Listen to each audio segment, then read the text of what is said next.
नमस्कार। आपका अखबार के इस अंक में आपका स्वागत है। मैं हूं प्रदीप सिंह। राहुल गांधी का प्रतिपक्ष के नेता के रूप में आज पहला भाषण था लोकसभा में, और उनका पूरा भाषण झूठ का पुलिंदा था। तथ्यात्मक रूप से उन्होंने इतने झूठ बोले, इतनी गलत बयानी की कि जिस पर सत्ता पक्ष के कई नेताओं को खड़े होकर, खास तौर से गृह मंत्री अमित शाह को कहना पड़ा लोकसभा अध्यक्ष से कि ये जो आरोप इन्होंने लगाए हैं उसकी पुष्टि करने के लिए इनको कहिए। क्योंकि कोई सदस्य जब सदन में बोलता है, कोई आरोप लगाता है किसी व्यक्ति पर, संस्था पर या किसी तरह का, ऑथेंटिकेट करना पड़ता है। बिना ऑथेंटिकेट किए अगर आप कुछ बोलते हैं और वो गलत होता है तो इसका मतलब है आपके खिलाफ प्रिविलेज मोशन आ सकता है। और लोकसभा अध्यक्ष ने कहा कि वो ऑथेंटिकेट करेंगे। उनसे ऑथेंटिकेट करने के लिए कहा भी पहले कह चुके थे, लेकिन राहुल गांधी ने झूठ बोला, ये कोई बड़ी बात नहीं है आज के भाषण के संदर्भ में। उससे बड़ी बात यह है कि उन्होंने हिंदू धर्म का कई बार अपमान किया। दरअसल मुझे नहीं लगता कि वो हिंदू धर्म का अपमान करना चाहते थे, वो प्रधानमंत्री नरेंद्र मोदी और बीजेपी का अपमान करना चाहते थे। लेकिन हिंदू धर्म की उनको समझ नहीं है, उसकी व्यापकता की उनको जानकारी नहीं है। वो हिंदू धर्म क्या, मुझे लगता है किसी धर्म को नहीं समझते हैं, किसी धर्म, मजहब, पंथ को वो समझते नहीं है। अगर समझते होते तो आज का जो उनका भाषण था उस तरह का भाषण न होता। तो हिंदू धर्म को अपमानित करने के लिए पहले तो वो नकली शिव भक्त हैं, अपने को शिव भक्त बताने की कोशिश करते हैं। तो आज भगवान शंकर की फोटो लेकर आए थे, जबकि संसद में किसी तरह का चित्र दिखाना, किसी तरह का ऑब्जेक्ट दिखाना, कोई पोस्टर दिखाना, ये बिल्कुल मना है। और इसका पालन सामान्य सदस्यों को भी करना पड़ता है, नेता प्रतिपक्ष और नेता सदन को तो और ज़्यादा करना पड़ता है। लोकसभा अध्यक्ष के टोकने के बावजूद वो ये काम करते रहे, बार बार दिखाते रहे। और वो कहते रहे कि शिव जी का ये फोटो जो है वो शिव जी अभय मुद्रा में दिखते हैं। तो अभय मुद्रा के जरिए उन्होंने बहुत कुछ बताने की कोशिश की। भगवान शंकर जो है वो अभय मुद्रा कि न डरो न डराओ। तो उन्होंने कहा कि उनके गले में सांप है तो डरते नहीं, और कहा त्रिशूल बाईं तरफ है दाईं तरफ नहीं है, इसका मतलब वो हिंसा नहीं करते। लेकिन अगले ही क्षण वो भूल गए कि वो क्या बोल रहे हैं। उन्होंने कहा बीजेपी के लोग जो अपने को हिंदू कहते हैं वो हिंसा की बात करते हैं और हिंसा करते हैं। इस पर प्रधानमंत्री ने खड़े होकर कहा उनसे कि पूरे समाज को इस तरह से अपमानित करना ठीक नहीं है। उसके बाद फिर जो है कुछ देर में गृह मंत्री अमित शाह खड़े हुए। उन्होंने कहा कि नेता प्रतिपक्ष ने कहा है, मैं उसको दोहरा रहा हूँ, कि जो लोग अपने को हिंदू कहते हैं वो हिंसा की बात करते हैं और हिंसा करते हैं। उन्होंने बड़े गुस्से में कहा कि करोड़ों लोग इस देश में गर्व से अपने को हिंदू कहते हैं, क्या वो सब हिंसा करते हैं? राहुल गांधी क्या कहना चाहते हैं? राहुल गांधी को तब तक समझ में नहीं आया कि वो बोल क्या गए। उनको शायद समझाया गया होगा, उनके किसी साथी ने बताया होगा, तो उन्होंने थोड़ा सा उसको सुधारने की कोशिश की। उन्होंने कहा कि मैंने बीजेपी वालों के लिए कहा, किसी के लिए भी कहा, हिंदू धर्म के लिए तो कहा, हिंदू धर्म के मानने वालों के लिए तो कहा। तो हिंदू धर्म के बारे में उनको कोई जानकारी नहीं है, समझ नहीं है। और वो दरअसल उनका लक्ष्य था कि किसी तरह से प्रधानमंत्री को अपमानित करें, और उनका पूरा भाषण इसी पर आधारित था। वो लगातार प्रधानमंत्री का मजाक उड़ाने की कोशिश करते रहे। उसी मजाक उड़ाने के क्रम में उन्होंने कहा कि राजनाथ सिंह जी मुस्कुराते हैं, प्रधानमंत्री के चेहरे पर मुस्कान नहीं है, गंभीर है। प्रधानमंत्री खड़े हुए। उन्होंने कहा कि मुझे संसद और संविधान ने ये सिखाया है कि नेता प्रतिपक्ष को गंभीरता से लेना चाहिए। लेकिन ये बात राहुल गांधी को समझ में नहीं आई कि मतलब आप जो बोल रहे हैं वो गंभीरता से लेने लायक नहीं है, और मैं कोशिश कर रहा हूं कि उसको गंभीरता से लेना चाहिए। तो राहुल गांधी का जो बौद्धिक छिछलापन है वो आज उनके पूरे भाषण में दिखाई दिया। उनका भाषण संसद में प्रतिपक्ष के नेता के रूप में, पहले भाषण के रूप में नहीं, बल्कि किसी सार्वजनिक सभा में सड़क पर दिए गए भाषण की तरह था। जिसमें वो अपने विरोधी दल के नेता को अपमानित करने की कोशिश करते रहे। आखिर में टोकना पड़ा लोकसभा अध्यक्ष को। हमारी संस्कृति है, हमारी परंपरा है कि हमसे जो उम्र में बड़े हैं उनको झुककर प्रणाम करते हैं। और राहुल गांधी पर इसका कोई असर नहीं पड़ा। हालांकि उन्होंने कहा कि मैं लोकसभा अध्यक्ष का सम्मान करता हूं, उनकी बातों से सहमत हूं, और उसी क्रम में फिर बोल गए। उन्होंने कहा कि जो है आप सदन के नेता हैं। तो लोगों ने बताया कि भाई लोकसभा अध्यक्ष सदन का नेता नहीं होता है, सदन का नेता प्रधानमंत्री होते हैं। अगर प्रधानमंत्री उस सदन के सदस्य हैं तो, जैसे मनमोहन सिंह लोकसभा के सदस्य नहीं थे तो उस समय सदन के नेता प्रणब मुखर्जी थे। लेकिन लोकसभा अध्यक्ष को कभी सदन का नेता नहीं कहा जाता। किसी ने, कांग्रेस पार्टी के किसी नेता ने पीछे से टोका, कहा कि नहीं कहिए, आप सदन के कस्टोडियन हैं। तो वो राहुल गांधी को वो भी ठीक से समझ में नहीं आया। उन्होंने कहा कि आप हम सब लोगों के संरक्षक हैं। और उसके बाद उन्होंने शिव जी की फोटो दिखाते हुए कहा, पहले तो तुलना की शिव जी के फोटो से, उनकी जो मुद्रा है अभय मुद्रा से कांग्रेस के चुनाव चिन्ह की। ये पहला अपमान किया। शंकर भगवान की, महादेव की तुलना आप, उनकी मुद्रा की तुलना आप अपनी पार्टी के चुनाव चिन्ह से कर रहे हैं। दूसरा, उन्होंने कहा कि आप देखिए, फोटो और लेकर आए थे, अध्यक्ष के मना करने के बावजूद दिखा रहे थे। उन्होंने गुरु नानक का फोटो दिखाया, कहा देखिए ये भी अभय मुद्रा है, और कहा मोहम्मद साहब की भी अभय मुद्रा है। उन्होंने कहा कि जीसस क्राइस्ट की भी अभय मुद्रा है। उन्होंने कहा बुद्ध और महावीर की भी अभय मुद्रा है।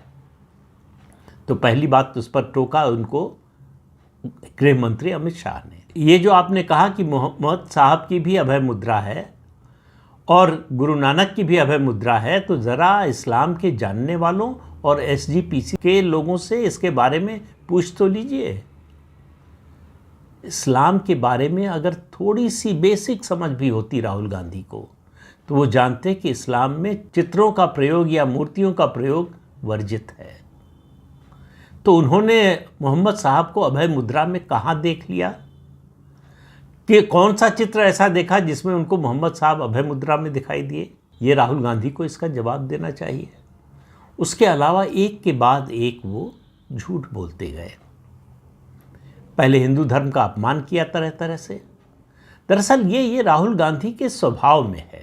ऐसा लगता है कि ये उनके स्वभाव का अभिन्न अंग बन गया है, हिंदू धर्म का अपमान करना, अपने को समय पर हिंदू दिखाने की कोशिश करना और उसके साथ साथ हिंदू धर्म का अपमान करना, क्योंकि उन्हें खुश करना होता है मुसलमानों को। तो मुसलमानों को खुश करने के लिए ज़रूरी है कि आप हिंदुओं को गाली दें। ये इस देश के सेकुलरिज्म की परिभाषा है कि आप हिंदू को गाली देंगे तो आप सेकुलर हैं, हिंदू की प्रशंसा करेंगे, हिंदू के साथ खड़े होंगे तो आप कम्युनल हैं। ये पिछले 77-78 सालों में आज़ादी के बाद से, 1947 के बाद से ये गांधी परिवार ने ये चलन शुरू किया, कांग्रेस पार्टी ने इसको आगे बढ़ाया, और अब सभी पार्टियों ने, जो गैर भाजपा पार्टियां हैं ज़्यादातर, उन्होंने इसे अपना लिया है कि हिंदू धर्म को गाली दो तो सेकुलर नज़र आओगे। तो वही काम राहुल गांधी करते हैं। उन्होंने अग्निवीर का विरोध किया। चलिए, सरकार की किसी नीति का विरोध करते हैं आप, बात समझ में आती है। उन्होंने कहा मैं पंजाब गया था, एक अग्निवीर के यहाँ गया, वो शहीद हो गया था। उन्होंने फिर कहने की कोशिश की कि मैंने उसको शहीद कहा, लेकिन ये सरकार नहीं मानती, उसको पेंशन नहीं मिलेगी, तो उसके परिवार को कोई कंपनसेशन नहीं मिलेगा। रक्षा मंत्री राजनाथ सिंह खड़े हुए, उन्होंने कहा कि बिल्कुल गलत बात है, आपको जानकारी नहीं है। सरकार की ये नीति है कि जो भी अग्निवीर शहीद होगा उसके परिवार को 1 करोड़ रुपए मिलेंगे, और उसको भी मिला है। अब वो दाएं बाएं करने लगे। उन्होंने स्वीकार नहीं किया। हालांकि हिंदू धर्म का जो उन्होंने अपमान किया उस पर गृह मंत्री अमित शाह ने कहा कि उनको सदन से और देश से माफ़ी मांगनी चाहिए, लेकिन राहुल गांधी पर इसका कोई असर नहीं पड़ा। अगर वो माफ़ी मांग लेते तो उनसे मुस्लिम मतदाता नाराज़ हो जाता, और ये तो वो अफोर्ड कर नहीं सकते। ऐसा वो, भाई अगर ऐसा कर देते तो फिर वो सेकुलर कैसे रहते। तो अग्निवीर के बारे में ये कहा, तो फिर खंडन किया जो है राजनाथ सिंह ने। उन्होंने कहा ये अग्निवीर जो है ये सेना की पॉलिसी नहीं है। उन्होंने कहा ये अग्निवीर सेना की पॉलिसी नहीं है, ये प्रधानमंत्री नरेंद्र मोदी का ब्रेन चाइल्ड है।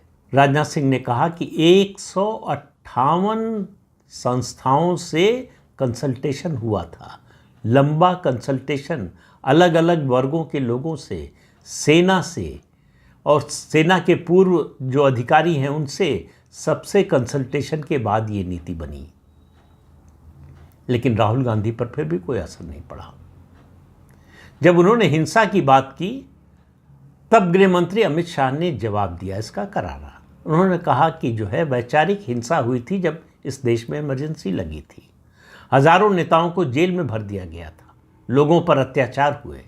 और उन्होंने कहा कि उस हिंसा को कैसे भूल सकते हैं जब दिल्ली में हजारों सिखों को जिंदा जला दिया गया था। वो लोग अहिंसा की बात करेंगे जिन्होंने हजारों सिखों को दिल्ली में जिंदा जला दिया।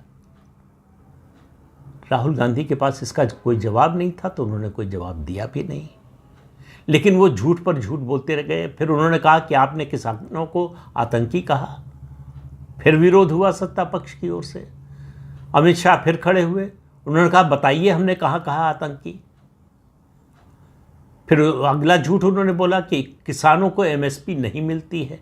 इस बार शिवराज सिंह चौहान खड़े हुए, उन्होंने कहा कि किसानों को एमएसपी मिलती है और अब भी मिल रही है। ज़रा आप ये बताइए आपकी सरकार जब थी तब कितना एमएसपी मिलता था, आज कितना मिलता है, और उस समय कितनी खरीद होती थी एमएसपी पर और अब कितनी होती है। फिर घिर गए थे, तो उन्होंने उसमें सुधार किया। उन्होंने उसको ठीक करने की कोशिश की कि नहीं मैं एमएसपी की कानूनी गारंटी की बात कर रहा हूँ। तो राहुल गांधी कोई तैयारी करके नहीं आए थे, सिर्फ एक तैयारी करके आए थे कि मुझे प्रधानमंत्री नरेंद्र मोदी को अपमानित करना है और हिंदू धर्म का अपमान करना है। ये दो बातें वो तय करके आए थे और अपने पूरे भाषण के दौरान वो यही करते रहे। और उनके झूठ बोलने की रफ्तार को देखकर आखिर में गृह मंत्री अमित शाह को कहना पड़ा कि ये झूठ बोलने का मंच नहीं है संसद, और लोकसभा अध्यक्ष से कहा कि आप इनको नियमों के बाहर जाकर बोलने की इजाज़त दे रहे हैं, आप हमारा संरक्षण कीजिए, इनको निर्देश दीजिए कि नियमों के आधार पर बोलें। लेकिन आज लोकसभा अध्यक्ष ओम बिरला का जो पूरा कंडक्ट था वो एक कमज़ोर व्यक्ति जो राहुल गांधी के व्यक्तित्व के सामने अपने को निरीह पा रहा हो उस तरह का था। और भारतीय जनता पार्टी को अगले 5 साल ये झेलना पड़ेगा। दूसरी कमी ये नज़र आई कि राहुल गांधी के इतने झूठ, लगातार एक के बाद एक झूठ पर सिर्फ 3-4 लोग बोले। प्रधानमंत्री को बोलना पड़ा, गृह मंत्री अमित शाह को बोलना पड़ा, रक्षा मंत्री राजनाथ सिंह को बोलना पड़ा, उसके अलावा संसदीय कार्य मंत्री किरण रिजिजू को बोलना पड़ा और कृषि मंत्री शिवराज सिंह चौहान को बोलना पड़ा। एक समय जो है भूपेंद्र यादव भी बोले। उन्होंने अध्यक्ष की ओर इशारा करते हुए कहा, आपको जो नियमावली में अधिकार मिले हुए हैं उनका उपयोग करना चाहिए और निर्देश देना चाहिए। तो कुल मिलाकर राहुल गांधी अपने रास्ते से बिल्कुल डिगे नहीं, ये बात मानना चाहिए। वो जो तय करके आए थे वही बोले। और मुद्दा क्या था? राष्ट्रपति के अभिभाषण पर धन्यवाद प्रस्ताव पर चर्चा। उस विषय पर वो कुछ नहीं बोले। नीट पर बोले, वो राष्ट्रपति के भाषण में था नीट का जिक्र।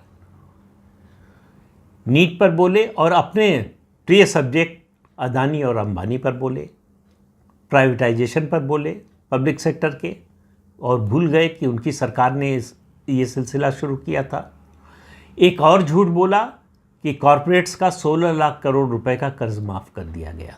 अगर नेता प्रतिपक्ष को लोन राइट ऑफ और लोन वेवर का अंतर नहीं पता है तो ये इस देश के जनतंत्र के लिए गंभीर चिंता की बात है।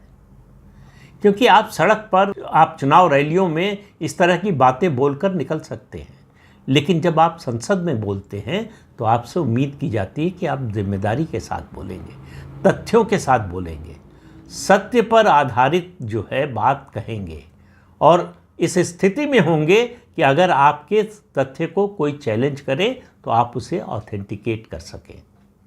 राहुल गांधी ने जितने झूठ बोले उनमें से किसी को ऑथेंटिकेट नहीं कर पाएंगे। अब सवाल यह है कि क्या भारतीय जनता पार्टी उनके खिलाफ प्रिविलेज मोशन लाएगी, उसके लिए बिल्कुल फिट केस है। अगर नहीं लाती है तो ये भारतीय जनता पार्टी की कमजोरी समझी जाएगी। और भारतीय जनता पार्टी को, राहुल गांधी को, अगर भविष्य में इस तरह के झूठ से रोकना है, इस तरह के छिछले और सतही भाषण से रोकना है, तो प्रिविलेज मोशन ज़रूर लाना चाहिए। लेकिन आएगा कि नहीं, ये आने वाले दिनों में पता चल जाएगा। तो इस अंक में इतना ही। अगले अंक में फिर मिलेंगे किसी नए मुद्दे के साथ। तब तक के लिए अनुमति दीजिए। आपसे अनुरोध है कि चैनल देखिए, शेयर कीजिए, लाइक कीजिए और सब्सक्राइब ज़रूर कीजिए। नमस्कार।